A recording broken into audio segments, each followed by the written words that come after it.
It is a busy start to the holiday weekend. DFW expecting record-like numbers all the way through security there. How travelers are experiencing the rush coming up. Also, another high-level departure from the Trump administration as the Director of National Intelligence is leaving her role following months of tension inside the administration. We'll bring you the latest on that. And it's the last day of early voting for the May 26th runoff. The last things you need to know before you head out to cast your vote. Welcome to the news here at 4 o'clock on this Friday afternoon, everybody. I'm Jason Wheeler. On this start of the long Memorial Day weekend, many Americans are already on the move. High prices and long waits and flight cancellations and disruptions have frustrated travelers this year. But with TSA staffing back up again now, many are hoping for at least smoother trips on this holiday weekend. Mitty Hicks live at DFW Airport this afternoon, where she's been keeping an eye on the crowds out there all day today. Mitty, how's it looking? Good afternoon, Jason. So we've been here all afternoon long, and while things are pretty busy here, the security point check lines here are running pretty smoothly. So DFW officials say they are expecting 1.6 million people to travel through the airport this Memorial Day weekend, which is about a 6% increase compared to this time last year. Now, even with more people traveling through DFW, passengers aren't waiting more than 30 minutes for the TSA pre-check lines, and that means the general check lines here as well. We did speak to one traveler today who says he got here early because of the construction outside. Take a listen. We absolutely did. Yeah, we tried to get here a few hours early.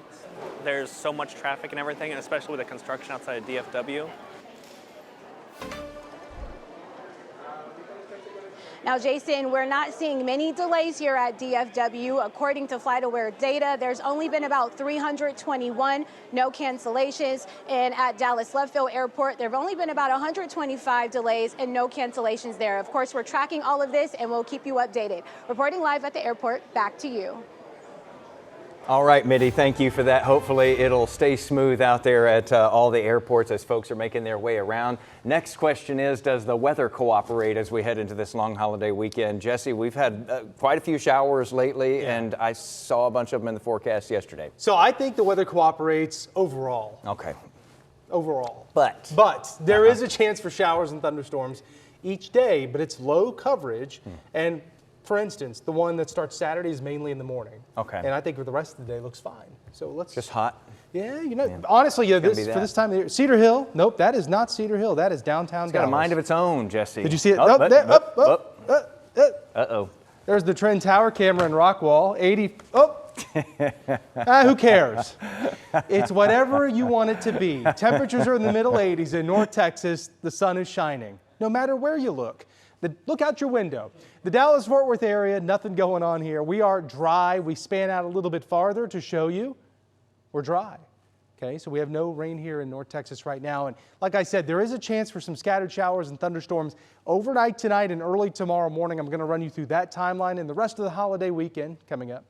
All right, Jesse, we'll look forward to that. Of course, Monday is Memorial Day.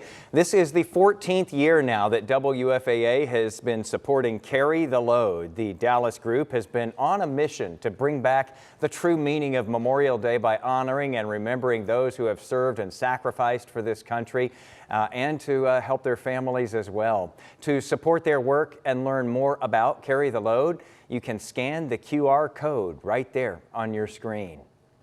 Well, the Director of National Intelligence, Tulsi Gabbard, says she is stepping down from her position now. She says her departure is tied to her husband's diagnosis of a rare form of bone cancer.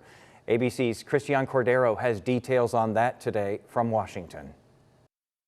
Today, Tulsi Gabbard, who oversees the nation's spy agencies and advises the president on national security matters, is stepping down.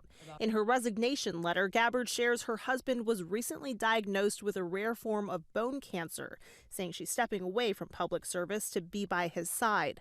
President Trump reacted on social media, posting in part, quote, "Tulsi has done an incredible job, and we will miss her." Trump nominated Gabbard as Director of National Intelligence after she endorsed him in 2024. Gabbard spent most of her career as a Democrat before switching parties. For too long, faulty, inadequate, or weaponized intelligence have led to costly failures and the undermining of our national security and God-given freedoms enshrined in the Constitution. Gabbard is the 4th cabinet member to leave the administration in 3 months, following the firings of Homeland Security Secretary Kristi Noem in March and Attorney General Pam Bondi in April. Labor Secretary Lori Chavez de Remer also resigned in April.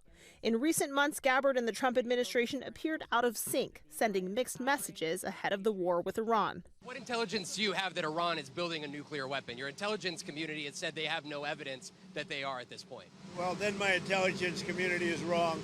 Who in the intelligence community said that? Your Director of National Intelligence, Tulsi Gabbard. She's wrong. In her resignation letter, Gabbard says her last day will be the end of June. Trump says the agency's principal deputy director will then serve as acting director. Christiane Cordero, ABC News, Washington.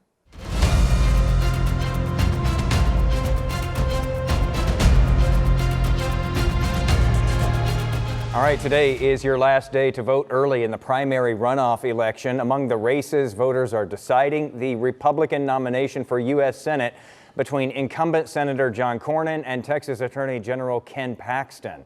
There's also several state races on the ballot. Runoff election day is next Tuesday.